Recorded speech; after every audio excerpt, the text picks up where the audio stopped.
Alright, before I took anything else off the CA95, I wanted to take apart the components for the gas tank so they can each be addressed. Those in the know would be glad to know that I'm actually using JIS tools, not to strip anything. It's odd. Tank had two right side emblems. Don't know that it came factory that way.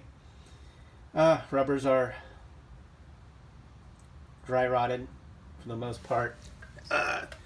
Fuel has been in this tank sitting for a long time, and it smells terrible, by the way. Not seeing anything major though. Should be able to strip and clean and repaint the tank and put it back on.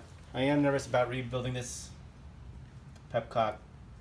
I'm hearing once you try to rebuild them, they leak forever, so hopefully I don't experience that, but it clearly needs cleaning and rebuilding.